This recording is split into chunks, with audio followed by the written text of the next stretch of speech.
कम से कम कक्षा 9 और कक्षा 10 के बच्चों से तो ये आशा की जा सकती है कि वो एक बार अपने माता पिता की तरफ भी देखें।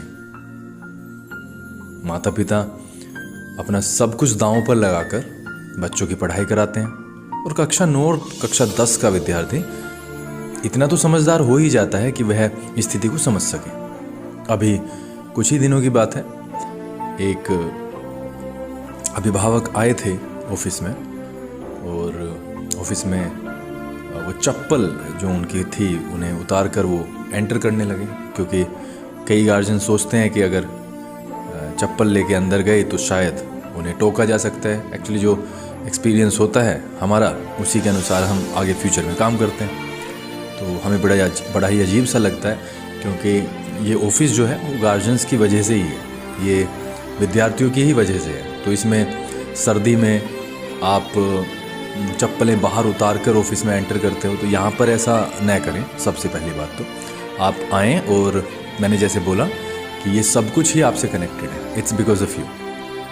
तो बहुत देर के बाद में वो माने, खैर उन्होंने चप्पल पहनी तो मेरी निगाह पीछे से उनके पैरों पर पड़ गई, और जिसमें जो उनकी एड़ियाँ थीं वो भयंकर रूप से फटी हुई थी। तो कई बार हम देखते हैं हमारे भी घरों में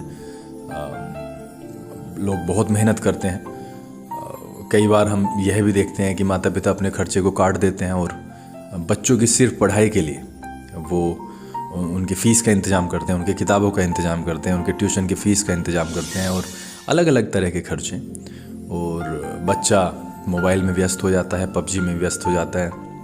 मुझे तो पता नहीं है कि कौन कौन से गेम्स हैं, लेकिन बहुत बड़े लेवल पर, बहुत बड़े स्तर पर वह अपने समय का नाश कर देता है, समय को बर्बाद कर देता है। तो इसलिए मेरी और पूरे विद्यालय की कक्षा 9 और कक्षा 10 के विद्यार्थियों से तो ये हम रिक्वेस्ट कर ही सकते हैं कि वो अपने माता पिता की तरफ भी एक बार मुड़कर देख लें, जो अपना सब कुछ न्योछावर करके आपकी पढ़ाई के लिए हमेशा तैयार खड़े रहते हैं। कल नववर्ष था, नया साल था, और नववर्षीय कैसा अगर हम अपने अंदर बदलाव नहीं लाना चाहते हैं तो हम भी, आप भी और सभी कम से कम ये चीज़ें तो छोड़ सकते हैं जो हमने पिछली बार शायद हमसे हो गई या हमने जानबूझकर गलत की। तो पिछला जो चैप्टर था, पिछला जो अध्याय था वो 2020 का, वो परसों ही समाप्त करके हम कल आगे बढ़े हैं। तो कम से कम 2021 से वो चीज़ें ना दोहराई जाएं जो गलत थी, कक्षा 9 और कक्षा 10। हालांकि सभी विद्यार्थियों से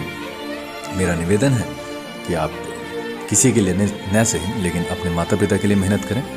और माता पिता से भी मेरी हाथ जोड़कर यह विनती है कि देखो, जिस तरीके से एक अध्यापक की जिम्मेदारी होती है बच्चों के लिए, उसी तरीके से माता पिता की भी जिम्मेदारी होती है बच्चों के लिए और स्कूल के लिए, क्योंकि स्कूल भी अकेला सब कुछ नहीं कर सकता है। इसलिए हमारी है आपसे हाथ जोड़कर विनती है कि आप अपने बच्चे को घर पर प्रेरित करें, और जहाँ जहाँ पर दबाव डालना है पढ़ने के लिए, वहाँ पर दबाव डालने से संकोच न करें, क्योंकि बच्चा अपनी मर्ज़ी से नहीं पढ़ेगा। बहुत कम ऐसे बच्चे होते हैं जो अपनी मर्ज़ी से पढ़ते हैं, उन्हें पढ़वाना ही पड़ेगा किसी भी हालत में।